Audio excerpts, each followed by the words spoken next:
Hi guys, अस्सलाम वालेकुम, नमस्ते।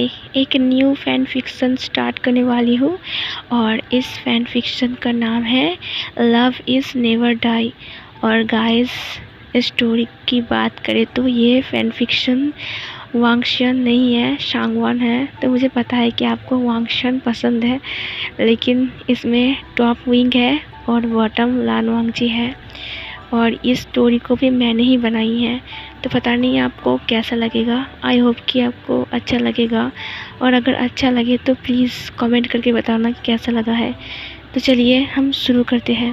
पहली बार मैं ऐसी स्टोरी बना रही हूँ जिसमें विंग अल्फ़ा और वांगजी ओमेगा है। तो प्लीज़ गाइस, अगर आपको पसंद आए तो प्लीज़ कमेंट करके बोलना कि कैसा लग रहा है, क्योंकि मुझे कोई आइडिया नहीं है कि आपको पसंद आ रहा है कि नहीं। ठीक है, तो चलिए शुरू करते हैं। तो फिर चलिए चलते हैं ओमेगा वर्स की दुनिया।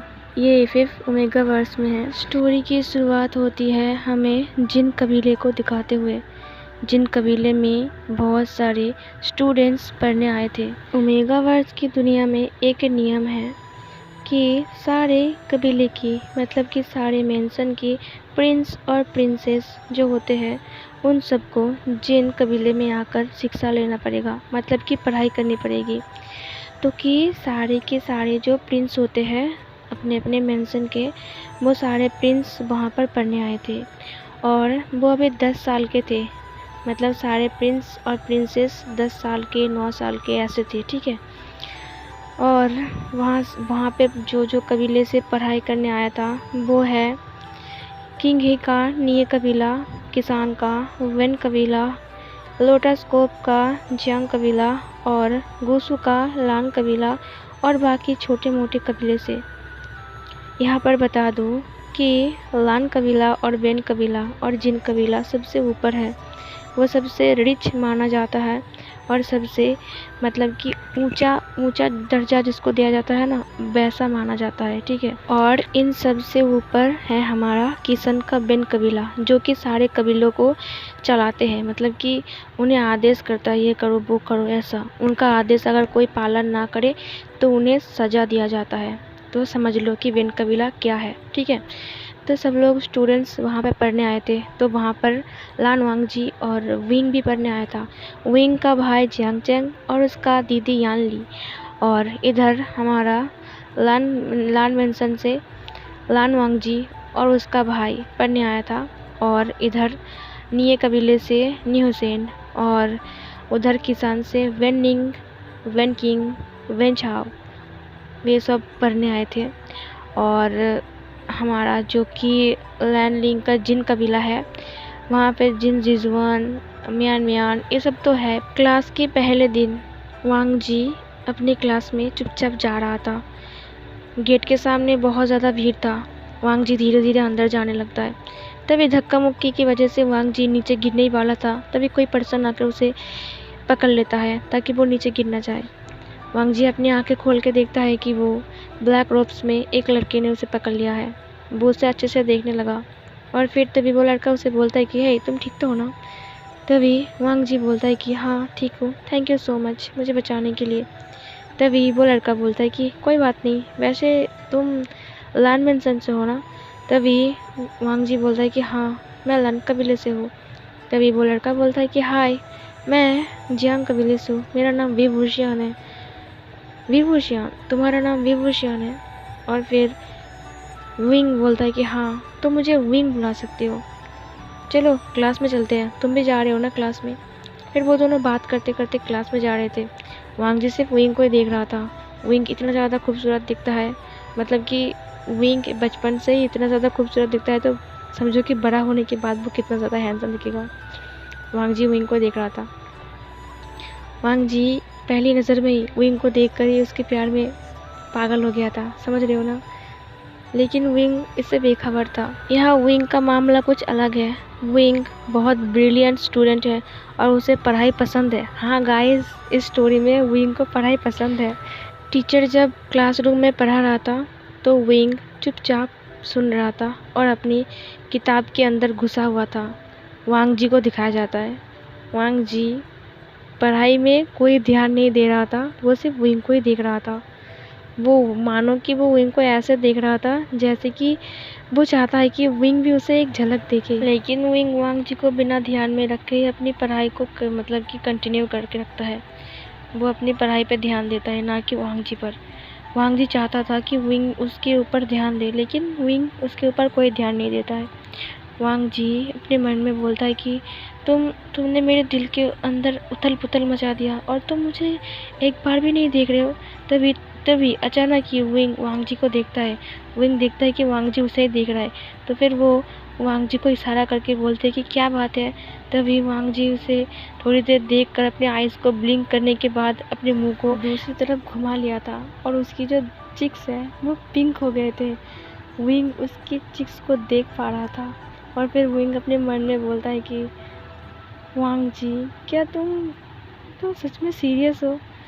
विंग भी वांग जी को लाइक करता था, लेकिन उसने बताया नहीं था क्योंकि वांग जी बहुत ज़्यादा क्यूट है। वो क्यूट सा ओमेगा है और उसे हर कोई अल्फ़ा उसके पीछे पागल है। और वांग जी की पावर भी हाई है, तो सब लोग उसकी पावर की वजह से भी उसकी तरफ ध्यान देते हैं। फिर गाइस हमें कुछ दिन बाद का सीन दिखाया जाता है, जब अब वांग जी विंग के पीछे पूरा पागल हो गया था। वो विंग के साथ हर टाइम बात करना चाहता था, लेकिन हालात कुछ ऐसे हो जाते थे कि वो बात ना ही अच्छे से कर पाते थे और ना ही उससे मिल पाता था। फिर भी वांग जी कोशिश करता कि वो विंग से एक बार एक झलक उसे देख ले बस, और कुछ नहीं चाहिए।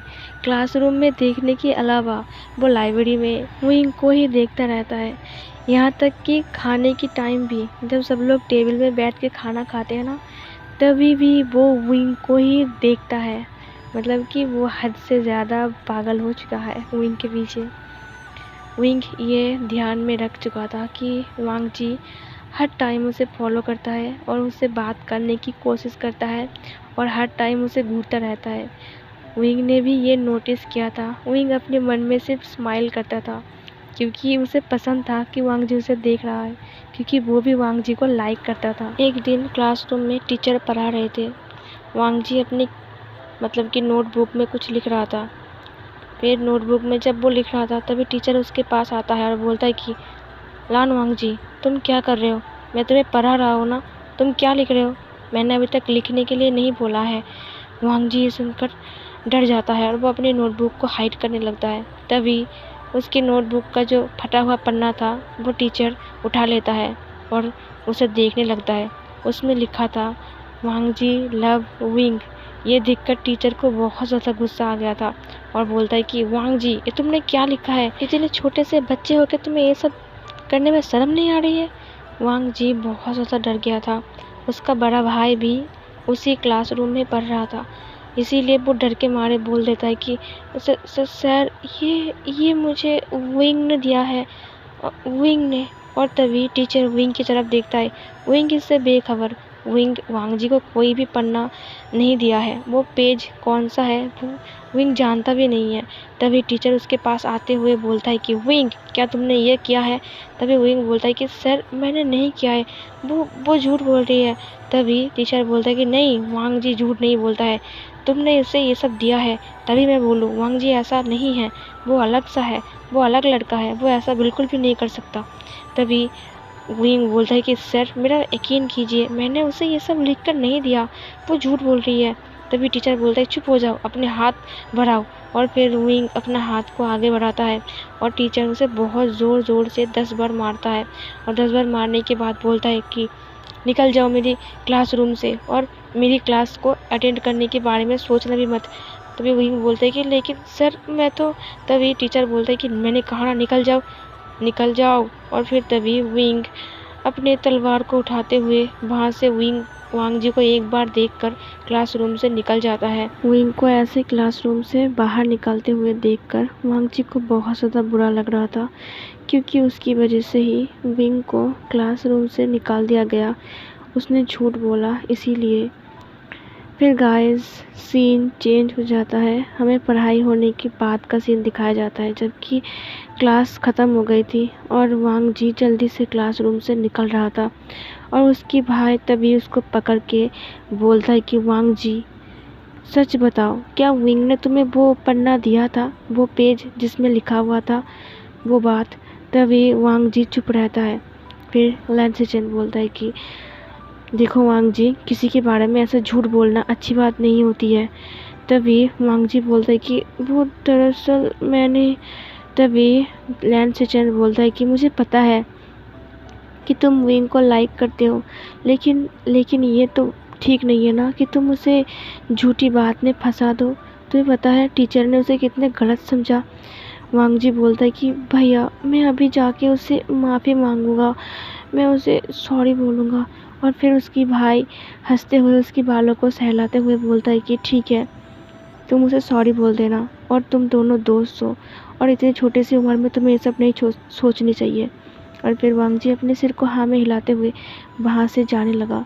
वो विंग को हर जगह ढूंढने लगा, लेकिन विंग उस मेंशन के अंदर कहीं भी नहीं था। वो हॉस्टल के अंदर भी जाता है, लेकिन विंग वहाँ भी नहीं था। तभी उसे याद आता है कि विंग कभी कभी नदी किनारे में जाके बैठ के पढ़ाई करता है। तभी वांग जी वहाँ पर जाने के लिए निकल जाता है। फिर वांग जी जाके देखता है कि विंग नदी किनारे में बैठा हुआ है, और वो नदी के ऊपर पत्थर फेंक रहा है, छोटे छोटे पत्थर। और फिर वो तभी विंग के पास जाके बैठ जाता है। विंग जब देखता है कि वांग जी उसके पास बैठ गया है, तो विंग वहाँ से जाने के लिए उठ जाता है। तभी वांग जी उसका हाथ पकड़ लेता है। तभी विंग उसके हाथ से अपने हाथ को छुड़ाते हुए बोलता है कि तुम यहाँ पर क्यों आए हो? ये देखने के लिए कि मैं कितना ज़्यादा अपसेट हूँ। तुम्हें तो अच्छा लगा होगा ना मुझे क्लासरूम से बाहर निकालते हुए। तुम्हें बहुत मज़ा आया ना जब टीचर ने मुझे मारा? तुम्हें अच्छा लगा ना? क्यों किया ऐसा तुमने, बताओ?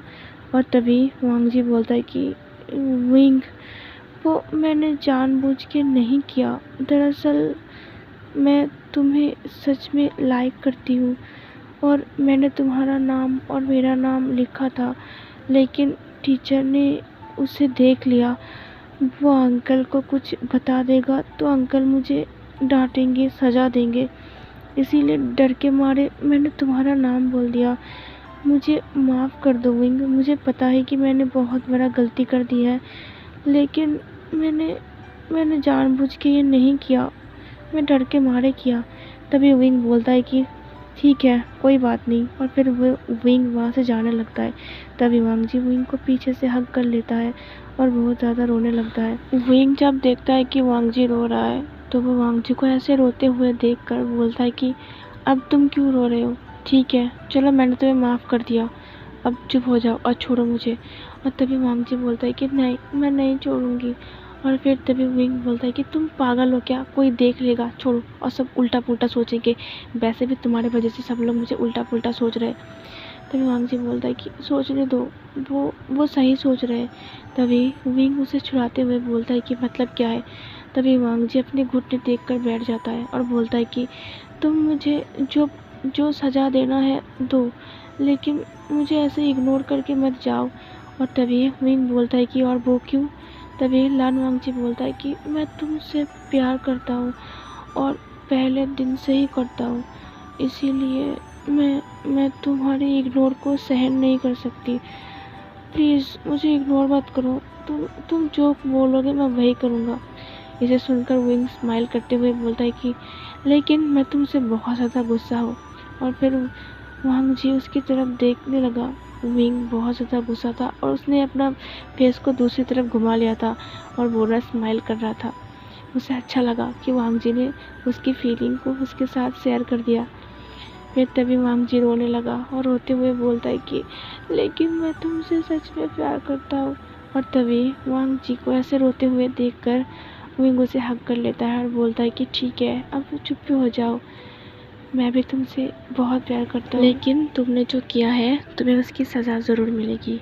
और फिर वांग जी बोलता है कि क्या? कौन सी सज़ा? क्या तुम मुझे छोड़ के जाओगे? और तभी विंग बोलता है कि नहीं, मैं अपनी आंखें बंद करता हूँ और तुम मुझे अभी एक प्यारी सी स्वीट सी किस करोगे। और इसे सुनकर वांग जी की दोनों कान पिंक हो गए और वो ब्लश करने लगा। और फिर तभी विंग अपनी आंखें बंद कर लेता है और बोलता है कि मैं आंखें बंद करके 3 तक गिनूँगा, उससे पहले मेरी लिप्स पर एक छोटी सी किस हो जाना चाहिए। और विंग आंखें बंद करके गिनने लगता है 1। लेकिन वांग जी को बहुत ज़्यादा शर्म आ रहा था, क्योंकि ये पहली बार वांग जी किसी को किस करेगा, वो भी विंग को। वांग जी नहीं कर रहा था, वो चुपचाप विंग को देख रहा था। फिर विंग बोलता है कि 2, और फिर विंग बोलता है कि अगर तुमने नहीं किया तो मैं यहाँ से भाग जाऊँगा। और फिर तभी विंग 3 बोल नहीं जाता है, तभी वांग जी विंग की नोज़ पर एक बटरफ्लाई किस कर देता है। और विंग आंखें खोलते हुए बोलता है कि हे, मैंने तुम्हें क्या बोला, तुमने क्या किया। तभी वांग जी बोलता है कि वो मुझे, मैं नहीं कर सकती, मुझे शर्म आ रहा है। और फिर ऐसा बोल के वो दोनों हाथों से अपने फेस को कवर कर लेता है। वो दोनों बहुत ही क्यूट छोटे छोटे हाथों से एक दूसरे के साथ लड़ रहे थे। विंग उसके हाथों को हटाने की कोशिश कर रहा था उसके फेस से, और वांग जी और भी टाइटली अपने हाथों को कस के अपने फेस के साथ जोड़ ले रहा था। वो लोग छोटे थे, सिर्फ 10 साल के। उनकी इन क्यूट हरकतों को देखकर हम बहुत ही ज़्यादा अच्छा लग रहा था। दूसरी तरफ हमें बेन चाओ को दिखाया जाता है। बेन चाओ वांग जी को बहुत ज़्यादा लाइक करता था, और वो वांग जी के लिए एक गिफ्ट लाया था, और वो गिफ्ट है नीली गुलाब। नीली गुलाब एक ऐसी फूल है, बहुत ही दुर्लभ, जो लाखों में एक होता है, और उसे मिलना या फिर उसकी दर्शन लेना, मतलब कि देखना, बहुत भाग्य का बात है। बहुत नसीब वाले उसे देख पाते हैं या फिर उसे ले पाते हैं। लेकिन बेन चाओ इसे आसानी से ले सकता था, क्योंकि वो किसान का राजकुमार है, और किसान का राजकुमार मतलब समझ रहे हो ना आप लोग। बेन चाओ उस फूल को वांग जी को देना चाहता था, लेकिन उसने वांग जी को हर जगह ढूंढा, बट वांग जी उसे कहीं नहीं मिला। पूरे मेंशन को उसे, मतलब कि उसने चप्पा चप्पा छान मारा वांग जी के लिए, बट वांग जी कहीं नहीं था। थोड़ी देर बाद वो देखता है कि वांग जी और विंग दोनों एक दूसरे का हाथ पकड़ के, मतलब कि मेंशन के अंदर आ रहे थे, और वो एक दूसरे के साथ हंस के बात कर रहे थे। बेन चाओ उन दोनों को देखकर बहुत ही ज़्यादा गुस्सा हो जाता है, और वो उस फूल को खा गया। और फिर गाइस, चलिए इस पार्ट को मैं यहीं पर ही ख़त्म करती हूँ। चलिए मिलती हूँ अगले पार्ट में। गाइस, ये वाला फैन फिक्शन मैंने बनाया है। अगर आपको पसंद आया है मेरी बनाई हुई फैन फिक्शन, तो प्लीज़ लाइक कर देना, चैनल को सब्सक्राइब कर लेना। तो मिलती हूँ अगले पार्ट में, तब तक के लिए बाय बाय।